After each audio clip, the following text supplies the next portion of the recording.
Whereas we often assume you're good at this level, whatever that level is, so you're automatically going to be good at the next level. And very often we put people in a position with a key leadership position without the tools to be successful. So I think we need to think differently about leadership and take ownership of that, all of us, and then find a way to embrace some of these principles and teach leadership at all levels of the organization. San Diego 911 emergency. You need to come right away. There's a man with a gun and it's loaded. Receiving emergency signal from 4 George 1141. We've got a waiting email down. We need paramedics close, please. All available units. Roll code that way. Welcome, everybody, to the show for public safety, for first responders, bringing the information from the people that have it to the people who need it. Today with us is Brian Willis, and I have to tell you, Brian is one of my heroes. He is an amazing law enforcement trainer. He has a ton of experience. He is recognized throughout North America as a catalyst for change in law enforcement profession and a man with many questions. And the questions that he asks are deep, they're probing, they're profound. I can tell you that Brian operates the Winning Mind Training, and he's going to be telling you a little bit more about that in the next little bit. And it's a company that's dedicated to help men and women of law enforcement. And Brian, I love the phrase that you use, embrace the suck. And he also teaches people to focus on what's important and dare to be great. Brian, I tell you what, Brian always raises the bar high for not only people in public safety, but especially as trainers. So Brian, welcome to the show. Thanks, Kerry. I appreciate the opportunity to be here. Well, it is truly an honor to have you here. So thanks for taking the time to be with us and for sharing your wisdom. And Brian, let's jump right into training. I'm curious, tell me about what problems, what situations, what challenges are you dealing right now in the area of training? I guess a couple of elements from training. I guess two of the biggest challenges that I see from training, and I think I don't know that it's specific just to law enforcement, is number one is the silos in training, where we have all these different groups within a training section or a training cadre. So you have this group that teaches traffic stops, and you have this group that teaches criminal law, and you have this group that teaches tactics, and this group that teaches firearms. And as a result, a lot of times what happens is people go through training just collecting the dots. So I need to get this little bit of information so I can pass your course and another piece to pass somebody else's program. But we don't do a good enough job of connecting the dots. We need to break down those silos so we understand what everybody else is teaching so that I can reinforce in my class what you're teaching in your class, and you're going to reinforce what other people are teaching. So we're using a consistent language. We're reinforcing consistent themes and principles and concepts throughout the training so it all ties together so that people understand that all of these elements are just not individual things that are not connected. They're all interwoven and interconnected. And I guess the other big challenge I see is that I don't think we do a good enough job of ensuring that we get a return on investment for training. And so here's what I mean by that. So if you take a group of law enforcement officers and you're teaching, say I'm teaching a Dare to Be Great leadership workshop, and I ask them, how many of you had a conversation before you came here with your boss, and your boss said to you, I know you're going on this leadership workshop on Tuesday. Let's set a date on the calendar for later this week or early next week. I'd like to talk about what you learned, what your takeaways were, how you're applying what you've learned, and how you're going to implement that, share that with other people. And we send people to programs that are as long as 10 weeks, the FBI National Academy, and we send people to training and programs, to conferences all the time, and we never have that discussion about what are you learning, how are you applying what you're learning, how are you going to share what you're learning with other people, and then as a supervisor, what feedback do you have for me? So I think that what happens is it's pretty common we complain about the fact that when budgets get cut, training is one of the first things to get cut. And the reason it is because in most organizations, training is seen as an expense and not an investment. When we're cutting the budget, we always cut expenses. We never cut investments. So I think if we can start to address those challenges of breaking down those silos and then helping to ensure that we get a return on investment from training, then those are a couple of key areas that will start to move us forward. Yeah, so let's talk about both of those points just for a moment, and I don't want to minimize the first one, the silos conversation, where training is almost compartmentalized, and we're really good at compartmentalizing in law enforcement simply because we inherently do that. I think as a survival mechanism for emotional survival, certainly, but we tend to carry that into other areas and compartmentalize training, and that's a really good point. But I really want to jump to your second point first, because I think it's an issue facing law enforcement. And as we look at the uncertainty of budgets moving forward, I agree with you that training is almost always first cut. I just went through an exercise with one of my clients. It was kind of interesting. This was a business, and they actually had done, prior to any budget cuts being mentioned, a survey for customer satisfaction in their business that showed representatives who had been trained and what the customer satisfaction results were, and then after the training, what the customer satisfaction results were. And they actually came to them and they were going to cut the program. And when they showed them, hey, here's the ROI, the return on investment by doing this training, customer satisfaction is so much more. They not only did not get their budget cut, they got their budget increased. So the client was super happy that we had laid that groundwork in advance. And in essence, what I'm hearing you say is kind of having that same conversation.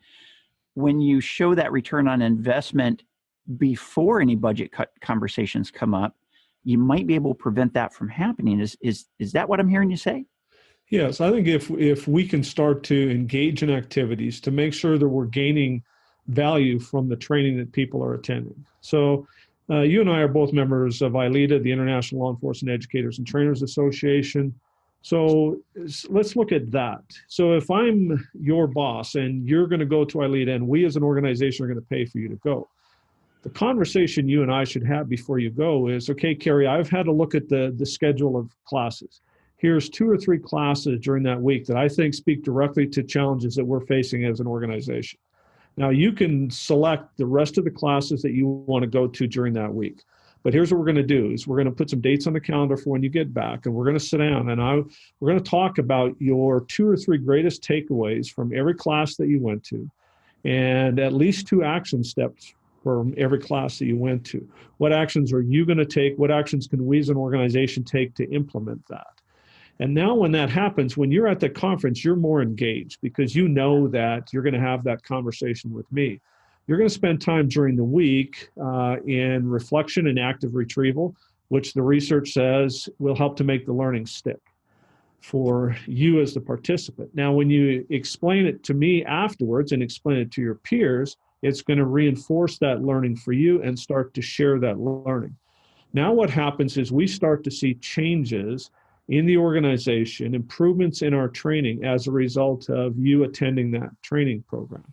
If we start to do that with everything, with all of the courses, all of the conferences, all of the workshops, now we start to see change. Now we start to see conversations. Now we're engaged in conversations about, well, okay, how does that apply?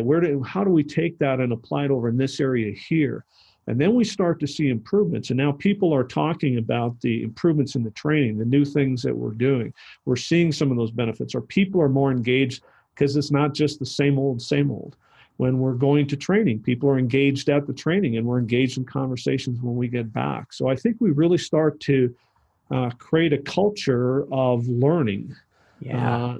And which is, sometimes we use that term, but I don't think we necessarily have that as a culture. So I think then we start to see the returns, because the more engaging the training is, as you well know, as your specialty in getting people engaged in training, the more engaging the training is, the more people want more, the more they're going to talk about it, and the more they're going to retain and use what they've learned. So I just think there's so many benefits when we start asking, what is the return that we're getting on this, and how can we get a greater return on the training that people are attending?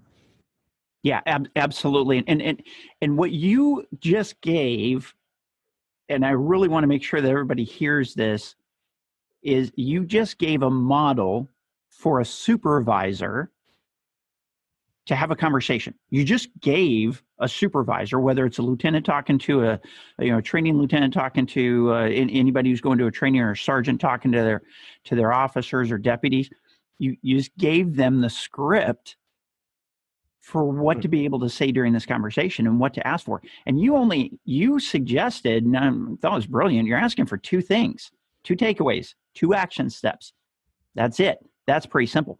Yet that engagement for that officer, for that deputy, that student sitting in the classroom is now going to be completely different.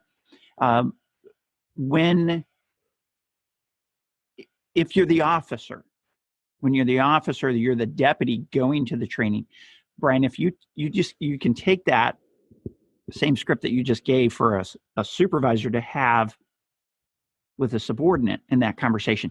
Now we can take that same thing and just flip it around. So if you're the officer, you're the deputy, and you're looking to go to, as an example, the ILEADA conference, which I highly recommend. It's an amazing conference. It's concentrated, high quality training.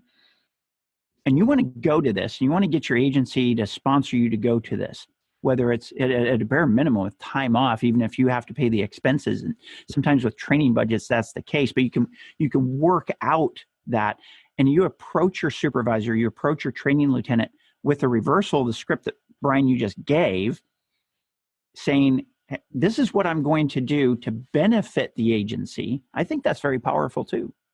I agree with that. And I think even if I haven't had the conversation with my supervisor before I go, even if I pay my own way to the training, if I reach out to my supervisor afterwards and say, you know what, I'd really like to sit down and talk to you. I went to this workshop, I went to this seminar, I went to this conference, and I'd like to talk to you about some of the things that I learned, some of my takeaways. I would like to talk about some of the things that I'm going to do differently now. And I would like to see if there's a way that I can share some of this information, because I think it would be tremendous benefit to the organization to enhance our vision, moving forward towards our vision, enhance accomplishment of the mission. Here's how it supports the core values. I think that we can have those conversations. We can have those conversations peer to peer. It can even be an in-service course. It doesn't have to be somewhere. So many agencies have multiple week leadership programs, but nobody ever asks people when they're going through those programs, hey, Carrie, what are you learning this week? What are the 2 or 3 things that you learned this week that you're going to apply? What feedback do you have for me? How can we apply what you're learning? We don't ask those questions even with internal programs. Agencies pay for people to get their university degrees, and nobody ever says, hey, Carrie, what did you learn? How are you applying what you've learned? And how can we create opportunities for you to share what you're learning with others so that we can all benefit from this? So some agencies spend hundreds of thousands of dollars on some of these programs and putting people through the National Academy and these other multiple week programs and paying for their degrees. And nobody ever says, what are you learning? And how are you applying what you're learning? So we need to go away from ticking the box so that you say, hey, I got the sticker or the certificate. And we stop talking about the certificates or the diplomas or the degrees. And we talk about the learning and the application of the learning. All excellent points. And I think also one thing that's, you mentioned the law enforcement officer getting their degree. I think even just them sharing what that process was like, how easy it was, how difficult it was, how they solved those challenges of adding something else into their schedule, the coursework, the study time, the time to do whatever coursework was required, how they balanced that out, found the harmony is the term I use between work and life and school and your other activities. How they managed to do that can be very inspirational to other people who are thinking about it and think, man, this is overwhelming. Wait a second. This is all you had to do? Well, maybe I can do it too. And it gives people hope. It gives them possibility to be able to get better. And I think as any law enforcement agency benefits from that, and we benefit from that also on a peer-to-peer level. So great suggestions, Brian. Thank you. Absolutely. And I think what we need to focus on too is the learning. Like I say, it concerns me when an agency says, we have a requirement for a 4-year degree to get on, or you have to have this level of degree to get promoted to this particular rank. But nobody cares what your degree's in, and nobody cares if you learned anything, and nobody cares if you're applying anything. Where I might have the degree and you might have gone and spent the same amount of time, the same amount of money, far more effort, but taken very specific programs to enhance your skills and leadership and training and communication. And you may be far more effective than I, but you don't come out of that with a degree, and I do. And so if we're focused on degrees and not on learning and asking some of those questions about what did you learn, and those are great questions about what did you learn about yourself, about your skills in these areas that would help you to be more effective within your position or future positions. But I think we need to ask more questions about the learning so that we start to put the focus on that instead of just tick box, hey, I attended the course. Yeah, absolutely. Brian Willis is our special guest today, and we just finished the block on training, so we're going to jump into leadership. And Brian, you were a full-time police officer for 25 years, and you've been a trainer, law enforcement trainer, for over 28. And you have some specialized experience in the leadership area, and you also teach some amazing courses in the leadership area. Tell us about those. Well, the one primary course, and this is a course that's just evolved over the last few years as a result of some requests, is the program is called Dare to Be Great, Strategies for Creating a Culture of Leadership. So in the training part, we talked about culture from a learning perspective. In Dare to Be Great, part of the challenge is to be great, strive for greatness as a leader. Now, understanding that, as Jim Collins says, that greatness is inherently a dynamic process and not an end state. And the moment that you start to think of yourself as great, your slide towards mediocrity will already have begun. So it's a journey. It's an ongoing process. But we need to understand, first of all, one of the questions that we need to ask is, in our organization, is leadership a course or a culture? And this goes back to what we talked about before. In many organizations, leadership is a course. Tick the box. I've got this course, this program, so now I can get promoted to this position or I can get this assignment. Yeah. What we need to do is start teaching leadership at the recruit academy level, reinforce the fundamentals of leadership in the FTO or the PTO phase, and then continue to teach leadership throughout an officer's career. I think in law enforcement, and it may be similar in other professions, but we have confused rank, position, and title with leadership. Mm-hmm. So we've bought into this philosophy of here's your stripes, here's your bars, here's your stars, so now you are a leader. Rank, position, and title never make you a leader. Leadership is about action, it's about interaction, it's about how you treat people. But what we need to understand is that everybody in an organization is in a position to lead. The question is, do they choose to do so? And have we given them the skills and the permission and a realization that they're in that position? Yeah. So for a law enforcement agency, as you well know, the face of that organization is not the chief or the sheriff or the colonel. It's not the executive level. It's the patrol officer, the constable, the deputy, the trooper that the average citizen interacts with on a day-to-day basis. Yeah. And the average constable or deputy or trooper is in command and control of 98 or 99% of all the calls that they'll ever handle at that rank. So they're in a command and control and leadership position right from the start of their career. And so we need to teach them the principles to allow them to be successful, and then make sure we give them the leadership skills before they move to the next position. And the analogy I often use is I've talked to a number of people in the military who said, I'm up for promotion to this rank. Mm-hmm. So they're sending me to this school first, and I have to complete the school successfully before I can get that promotion. So they're going to give them the tools and the skills necessary to be successful in that position before they ever promote them into that position. Yeah. Whereas we often assume you're good at this level, whatever that level is, so you're automatically going to be good at the next level. And very often we put people in a position with a key leadership position without the tools to be successful. So I think we need to think differently about leadership and take ownership of that, all of us, and then find a way to embrace some of these principles and teach leadership at all levels of the organization. And you bring up an excellent point. two things I want to mention about that. First is, I was in the Navy for a little bit over 9 years. And when I started out on submarines, they did not do what they're doing nowadays with sending the military members to the leadership training prior to rank advancement. You were advanced and then thrown into the position. And then after you achieved that, then they sent you to the class, which is what a lot of agencies do as well.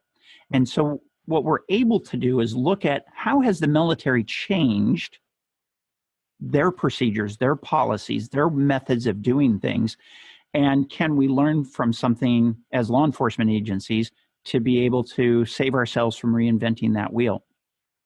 And then the other thing is, I've always said my lieutenant, my captain, even the chief of police is not the topic of dinner table conversation.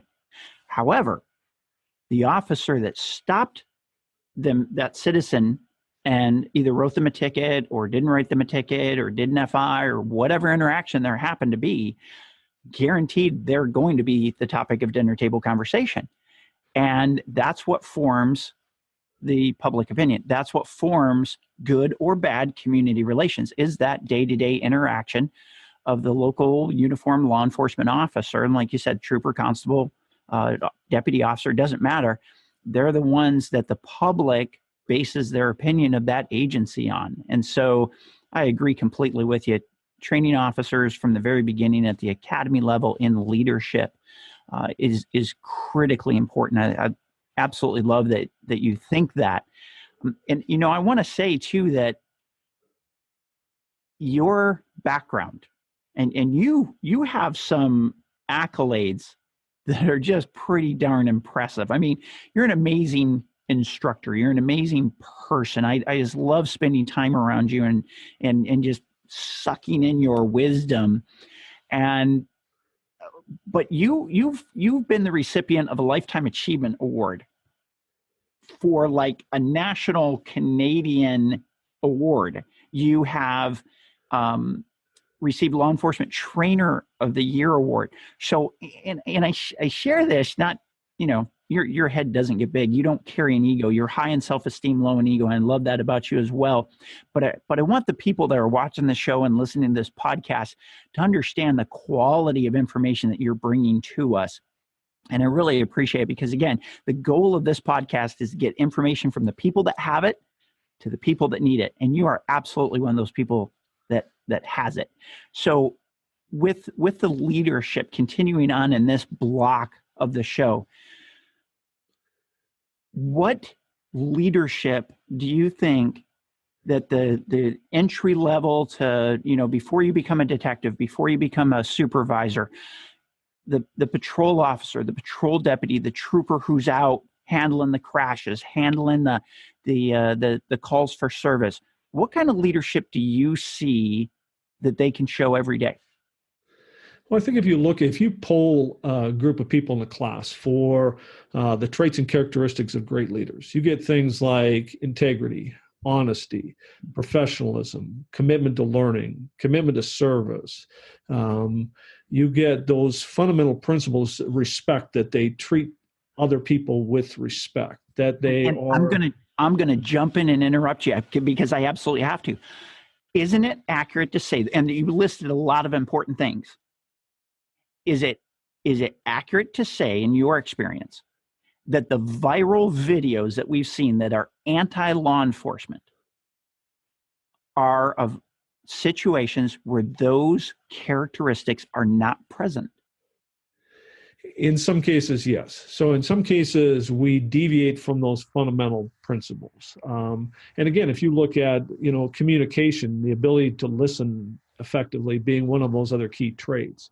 So if you go back and look at some of those, now again, some of the videos that go viral are perpetrated by special interest groups who have their own agenda. And some of those cases, the officers do all of those things very well. Mm-hmm. And it has an outcome that the special interest group doesn't like. So they want to challenge something else. The ones that we watch where we're embarrassed by what that officer did, because people are going to paint us all with the same brush. So people watch one YouTube video from anywhere in North America, and they will make sweeping comments about the law enforcement profession. So they will lump 900,000 or 1 million plus people into that one category based on that one video. So the ones that you and I watch, or that your listeners and viewers watch, where we're embarrassed, you're absolutely right that those officers have deviated from those fundamental principles. And it's can be for a whole variety of reasons. Maybe that's not part of the culture in their agency. Maybe they're just absolutely exhausted because sleep deprivation and fatigue are a chronic issue in our organization. This officer might be at the end of a 14-hour shift where they've worked 5 or 6 or 7 or 8 or 10 days in a row because of forced overtime, and they just snap. And that's not what they're normally like. But you're absolutely right. So if we can take and reinforce these fundamentals, if you just have that discussion with a recruit class, they're going to give you the same list as a seasoned group of public safety professionals from any element of public safety. So then if we can have them understand how those apply, the importance of them developing those listening skills, the importance of understanding the power of unconditional respect. And as Chip Huth and Jack Caldwell say, see people as people, as opposed to either obstacles or vehicles to your success or a piece of crap, or however we tend to very often refer to them. And if we can start to teach them those fundamentals, reinforce some of those key issues, have them understand what their hot button issues are. What are the things that somebody can say to you that'll push your button, that'll cause you to say or do something that you're going to live to regret? And then do we give them the tools to have a different response? So that's why we hear so much talk about emotional intelligence and the importance of emotional intelligence. But we don't have to give it that label, but are we doing things to instill and teach those right from the start? Are those being modeled by our FTOs? So if you look at the T in TLC, are we leaving the T out of FTO or PTO programs? In a lot of places, we fail to teach our FTOs or PTOs how to be trainers or coaches. According to some research by the Force Science Institute, 2/3 of law enforcement officers in North America that graduate from the academy don't have a field training officer program. So there's a huge gap there. But the ones that do, are we teaching them to be trainers and coaches, or are we teaching them to be tick box people? Right. So, and then it's a matter of reinforcing those, and then having people, before you get promoted to the rank of sergeant, having you understand how to apply those fundamental principles. Do we talk about the core values of the organization at the recruit level and at all levels, so people understand that that's part of that culture of leadership? The average person in North America, officer, trooper, deputy, constable, or dispatcher, or corrections officer, you ask them what the core values of their organization are, and they can't tell you because nobody talks about it. So it's not woven in. And so we don't understand that we need to practice and live those core values and what they mean, and then tell stories around those. So yeah. I think you're absolutely right that when we violate those fundamental leadership principles is when we get ourselves into trouble at all levels of the organization. Excellent points. So in the first block of this interview, when we talked about training, you gave, in essence, 2 scripts. You gave a script for a supervisor talking to a subordinate who's about to go to training, and we were able to say, hey, take a look at this. If you're a subordinate talking to your supervisor, you can just reverse that script. So I believe in takeaways. So for this section, when we're talking about leadership, and as we get close to finishing up this block, let's talk about a takeaway. And I think you mentioned one really key thing that can just absolutely make a difference in a firefighter's life, in EMT paramedic's life, or a law enforcement officer's life, which is recognizing what your buttons are. When someone pushes that button, it just sends you into orbit. So let me ask you, Brian, what is a technique, a takeaway that somebody could have for when they recognize what their button is, how not to have it pushed? Any thoughts on that? Yes, I think the first thing is, like with a lot of elements, is it's recognition. So me recognizing and understanding what those buttons are, and those buttons are different for different things. So What might push my buttons out in the field interacting with a citizen might be different than what a supervisor might do to push my buttons, or what a peer might do, or somebody at home. So first of all, we need to understand what those buttons are.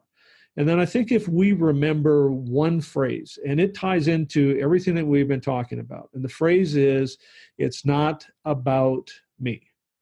So if I look at that from a training perspective, as a trainer, it's not about me. It has to be about the people that I'm training. If I'm a leader, it's not about me. It has to be about the people that I'm leading. When somebody's in my face calling me names, and I wish that somebody would have explained this to me at the Recruit Academy, that when I'm out in the field and somebody's in my face and they're calling me every name and they're talking about my family and my heritage and all those other things, I wish somebody would have explained to me, Brian, it's not about you. Because you know what, if it was Carrie there instead of Brian, they'd be saying the same things to Carrie or different things to push your buttons. So when we realize it's not about me, it's about this person, it's about this person's issues, whatever that situation is, then it helps us to just let it slide by. And we can take that breath and just tell ourselves, you know what, it's not about me. And then we remember that, be professional, treat them with respect. And then all of a sudden we start to change a lot of times those interactions. But understand what those buttons are, understand it's not about you. And then just take that breath, and then remember to be professional, treat them with respect. And that very often will start to just have a change drastically in some of those situations right off the bat. Yeah, that's great advice. I've used the purple monkey analogy. Brian, if I said right now, hey, Brian, you have a purple monkey on your head, you would look at me and go, no, that's just not true, Carrie. And so it doesn't matter what I say, you know it's not true. Right. So you can let it go. And everybody else can make the analogy jump from there about when somebody's screaming and yelling, or they're unhappy, or they're accusing you of doing whatever. It's no different than saying you have a purple monkey on your head. It's just flat out not true. Right. And to bring this back around to, it's not about me. A business analogy is, all of us have walked through the shopping mall and we've seen that jewelry store that's in the shopping mall. And 99% of the time we walk past that store because we're not there to buy jewelry that day. We might glance in the window, but we keep on going. So it's not about the store clerk in the store. That's not why we didn't stop. It's not about the store itself. We're just not ready to buy jewelry that day, so we don't go in that store. The store owner doesn't take offense at us walking by, doesn't take offense at us glancing and continuing on, because he knows it's just not the right time for us. So it's not about the jewelry store. It's not about the clerk in the jewelry store. It's not about their marketing. It's just about me walking past the jewelry store. So it's the same as a citizen yelling at you as a police officer, or a firefighter, or a paramedic. It's about the person who's doing the yelling. So excellent points, Brian. Good wisdom. And again, the whole idea is to bring wisdom from the people who have it, the information from the people who have it, to the people that need it. And you're doing a great job of that today. But we're here with Brian Willis, an amazing trainer, an amazing man with just boatloads of experience. Brian, you're currently serving as the Deputy Executive Director for the International Law Enforcement Educators and Trainers Association, ILETA. I've had the pleasure of being at a couple of ILETA conferences, and as we move into the communication block, just all of the experience that you bring as a law enforcement officer for over 25 years, a trainer for over 28 years, and your role as a Deputy Executive Director for ILETA. Let's talk about communication. What challenges, what problems, what solutions do you have in the communications area? I think a couple of the big things that I see is, number one is we need to learn to communicate in positive terms, positive language. We're very much conditioned to communicate to people what not to do. We communicate what's wrong. We talk about, even from a developmental assessment, a lot of developmental assessments focus on what are your weaknesses, what are the areas that you need to improve, as opposed to what are your strengths, what have you done to develop and grow others, what are your positive elements. So I think we need to be more positive in our communication, talk to people about what we want them to do as opposed to what we do not want them to do. And so when we use the word don't at the start of a sentence, what your mind is going to do is drop that word, process everything behind it. That image of what not to do is going to come to your mind, and you're going to actually probably just do what I told you not to do. So if we learn to communicate in positive terms, and I think the other thing that ties in with all of it, with the training, with the leadership, with the communication, is understanding the power of questions. I think what we need to do as a profession is we need to ask more questions. We need to embrace the power of questions. And, a simple question like the question why. And we hear people say all the time, well, they complain about the new generation of officer and say, well, they call millennials Generation Y because they're always freaking asking why. Why is not a new question. Yeah. Millennials didn't invent the question why. But when I started in this profession, as in a lot of organizations, we had the question, but we weren't allowed to ask. And if you asked a question, somebody would say, Kerry, why don't you sit down and shut up, and I'll tell you when you've been here long enough to ask questions. And so what happens a lot of times is the people in leadership positions assume that when somebody's asking why, that they're being insubordinate, when in fact they're asking why because they truly want to know why. Yeah. So if we can get out of the why, get ahead of the why, and communicate the why up front to people. So, Kerry, this is what I need you to do. Here's the why. Here's the reason behind it. Here's the value to you. Here's how it supports our core values in the organization. And here's the value to the relationship with the community or the organization, whatever it is. But encourage people to ask questions and then go deeper on those questions.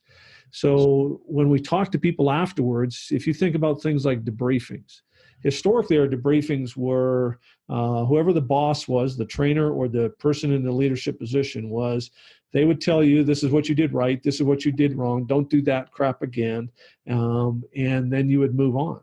And there's very little learning and very little change in behavior that takes place as a result of that. But if we ask questions about, so how did you feel about that? What did you think went well? What did you learn from that experience? If you were to do this or we were to do this again differently next time, what would you do differently next time? What are some other options? What if this had happened instead of this? Then what could we have done in that case? And so if we ask more questions and if we give people the courage to ask questions, to know that you can ask questions of me as the trainer or the leader, and you're not going to get your head bitten off, then I think then we can drastically improve our communications. Because if you ask, a lot of times we go back to trainers. You ask trainers, why are you doing this? Well, because it's in the lesson plan. Okay, but why do you do it? Well, it's in the lesson plan. We just keep getting the same answer. And a lot of times the reason why people get frustrated when I ask you the question why is that people don't know the answer. They don't know why we're doing what we're doing. Mm-hmm. So questions will reveal that. Questions will peel away and we'll start to get to deeper understanding, and we'll start to drive some of those more courageous conversations, deeper conversations, and enhanced learning. So I think if we can focus on making our communications positive, embrace the power of questions, and then be consistent with the message. So you talked earlier about your service in the Navy and your service in the as a submariner. There's a great leadership book that I highly recommend called Turn the Ship Around by David Marquet, about the USS Santa Fe, $2 billion nuclear submarine that and it's not and he doesn't take credit for turning that ship around. He credits the crew. But one of the things that he did is he did a number of things, but he pushed the power of the decision-making down to the lowest possible level. But one of the very first things he did when he took command of that submarine is he sat down one-on-one with all 135 crew members and asked them a series of questions about, what do you hope that I change? What do you secretly hope that I don't change, that you don't want me as a captain to screw with? What are we doing well? What's going right? What's getting in the way of you doing your job better? What areas could we improve in? And he asked all of them a series of questions. And then he took action on the questions. But those questions revealed little things that they could do to start to turn that ship around. And they took it from the worst ranked ship in the U.S. Navy and it was the joke of the nuclear submarine fleet, to within 12 months, they were the highest ranked ship, got the highest rating in an assessment of any ship in the U.S. Navy. But one of the things he talks about is when the inspection crews would come on, they would come to him afterwards and say, "What's up with your crew?" And he'd say, "Why?" They said, "Well, your ship is the only one where the crew asks us questions. Everybody else is afraid of us. Your crew wants to know, hey, have you ever seen this issue or this problem on any other subs? What did they do to fix it? What about this? Have you ever encountered this?" And they're continually asking us questions because he created that culture where we would ask questions, and questions can reveal new ideas, different ideas, better ideas. So I think those are some of the keys, I think, for communication piece. Yeah. And Brian, in less than about 8 minutes, you gave just so much information that literally, folks, so you're listening, just back this podcast up or back this video up and just watch it from the beginning of this section. Because Brian, what you did in there, and I was going to ask you a follow-on question, which was going to be devil's advocate. A lot of officers will say, well, this whole asking why you did this or how did you feel about that will go, that's just touchy-feely stuff, and I don't want to do that. You followed up with, ironically, when you were talking about asking why, you followed up with the why behind the why. And that was super powerful. You gave the answer of why we should do debriefings that way. Because ultimately, you get better debriefings. Just to sum up what you said very, very eloquently and very profoundly in a couple of minutes, you gave the why of that. And turn the ship around. You couldn't have picked a better example, not only because of my personal experience and love for submarines, but that example. And you started off talking about the captain didn't claim responsibility. He gave credit. He gave the credit to the crew. When you I want to tear this apart just a little bit on the communications end. And of course, the reason for this show title, Tactical TLC, Training, Leadership, Communication, all of those interweave. You can't have one without the other. You can't have effective training without leadership, without great communication. You can't have effective leadership without great training, great communication. You can't have great communication without some sort of training, because we don't pop out into this mystical, magical world just automatically knowing how to lead and how to communicate. So when we tear back the curtain behind Turn the Ship Around, and it's an amazing book. Tell you what, folks, if put it on your Christmas wish list, put it on your wish list on Amazon.com, get this thing, Audible, Kindle, whatever you need to do to absorb this information. But don't just absorb the information. Look at what goes on behind the curtain. This captain has high self-esteem, high enough that he can immediately turn the credit to the crew. And that's a sign of a great leader, somebody who doesn't have to have the recognition themselves. And what's interesting is the recognition automatically flows out of that, even though they're not asking for it. And how many officers, ranking officers, have transferred into a unit, transferred into a division, into a department, and they go, well, I already know this stuff. And they're not going to sit down with the crew like the captain did and ask, hey, what do you think I shouldn't screw up? I know from my experience, a lot of military officers don't want to ask that type of question. But when they do, you form a bond. So as a new supervisor coming in, as a new officer coming in, you might have a lot of experience. But when you're able to put that aside, put your ego aside, bring your self-esteem to the table and go, hey, I want to ask questions about this. That's powerful. So Brian, I couldn't have asked you to bring a better analogy on either the why or Turn the Ship Around as examples in communication. It was positively brilliant. Thank you for that. Well, thanks. And just to build on the point, the question that you were going to ask, because you see those looks in the faces, the people going, yeah, right. But if you ask the follow-up questions of them, how many of you have ever had the experience where somebody told you to do something, never explained the why, and you walked away thinking, why are we doing this? This is stupid. Right. Well, every hand in the room goes up. How many of you have had the experience where the person took a couple extra minutes and explained to you the why behind it, and you walked away going, oh, that makes sense. And now you're more engaged. Now you're more invested. And you brought up another great point as well, and it's a key philosophy that I talk about of take the blame, give away the credit. When something goes wrong, stand up and own it. Now, as a leader, even if you had no piece in it, it's somebody in your squad, your team, your division, your district, your agency, stand up and own it.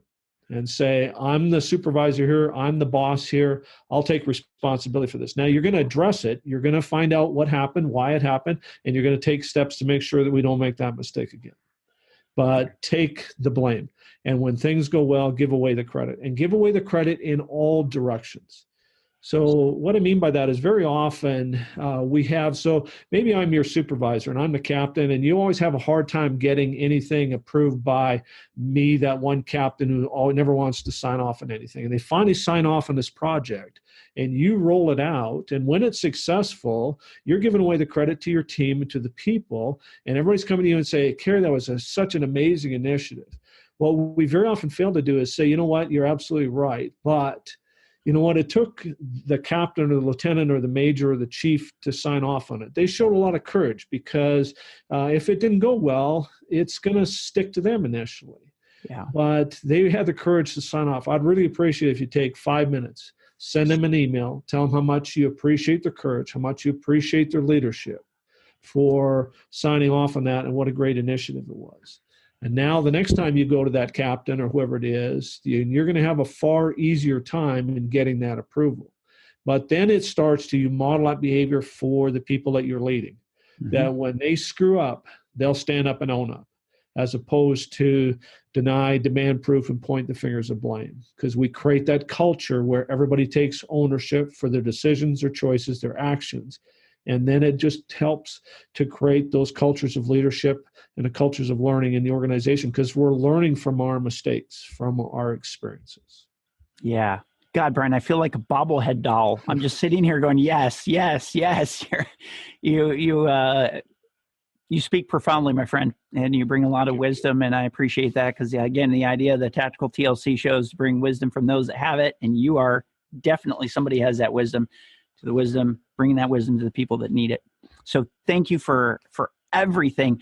I have no doubt anybody who has watched any of the 15-minute segments on video, or watched any of the 15-minute segments on video, or listened to this podcast either partially or in full, they listen to 37 seconds of it, they're going to want to know, how do I follow this Brian Willis dude, and how do I get a hold of him? I want to find out more of what he does. So help us find you, man. How do we follow up with you? Well, the best way probably is to go to my main website, which is winningmindtraining.com. It's all one word, winningmindtraining.com. So my contact information is there. There's links to a TEDx talk and a WinX talk that I did. There's information on the courses. So that's my main site. The other initiative that I have is a membership site for law enforcement trainers called the Excellence in Training Academy. So it's excellenceintrainingacademy.com. And so it's a membership site where you pay a monthly membership fee. It works out to less than $1 a day. And there's 15 webinars and 145 different interviews on there. So there's new content being added all the time, and we're going to add some new features soon.